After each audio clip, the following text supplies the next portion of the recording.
So this is an article that was just released on KSL. It actually came out earlier today, and it's talking a little bit about the water issues in Washington County. So I'm just going to kind of jump through this, and then I want to get JD's take on it from what's in here. So I went through and highlighted some of the key points of this. And it basically says that, first off, one of Utah's and the nation's fastest growing areas is banning non-functional grass. And this includes any new commercial, institutional, or industrial development, and also limits grass at new homes under new ordinances. And it also bars new golf courses unless the developers can provide their own non-potable water source for irrigation and secondary or reused water. So that's I think that's actually a really good thing. What are your thoughts on this, JD? Yeah, water is a huge concern, especially down here in St. George with the drought that we're going through.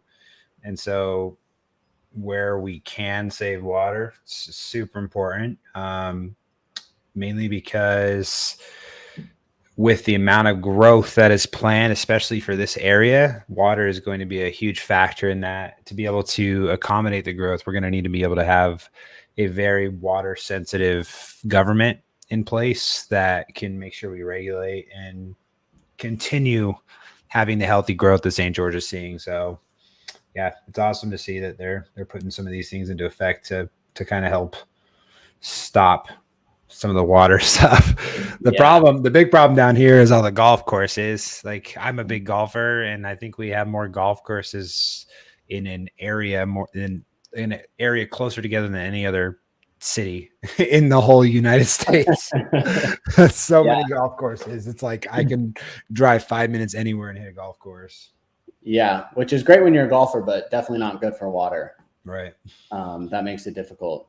So let me jump back over here. So some other new requirements that are listed is hot water recirculation systems, water sense labeled fixtures, Energy Star appliances, sub-metering on multi-unit facilities. So this would include like duplexes or apartment buildings or whatever. It sounds like they want to start sub-metering different water meters for each unit. Restrictions on water features, including misting systems, budgets for golf courses, of course, and then limits on the water that can be used by car wash facilities.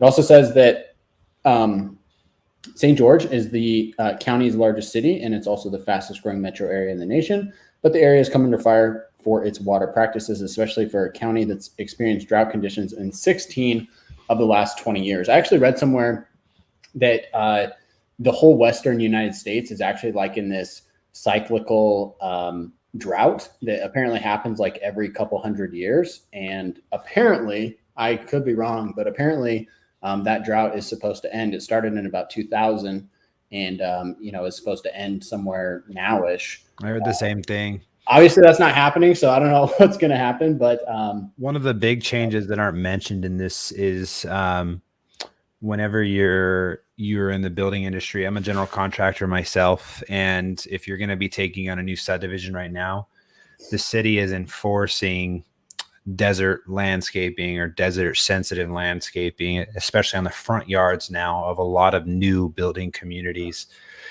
So if they have a CCNRs and they want to have the CCNRs approved, there's a lot of new subdivisions right now that are being forced to put in desert landscaping.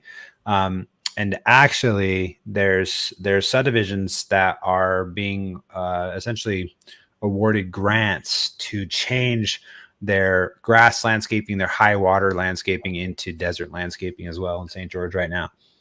Yeah, that's surprising.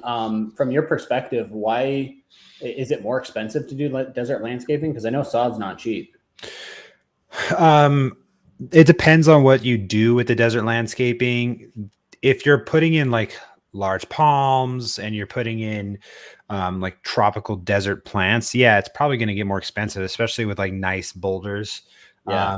But desert landscaping supposedly is supposed to help with the drought. There is some concerns that they don't necessarily actually help the drought because things kind of the water just doesn't recirculate correctly. It like evaporates off it. It doesn't soak into the ground very good. But yeah, that's where it's at.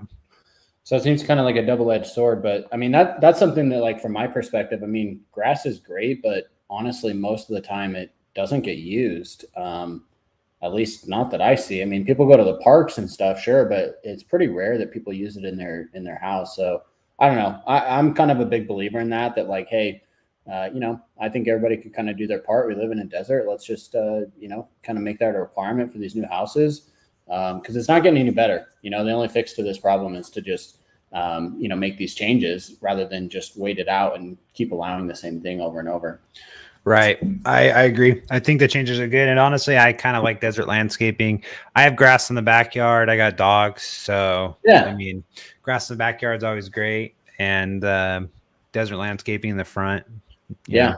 Or if you're, your front yard people, then do grass in the front yard and desert in the back.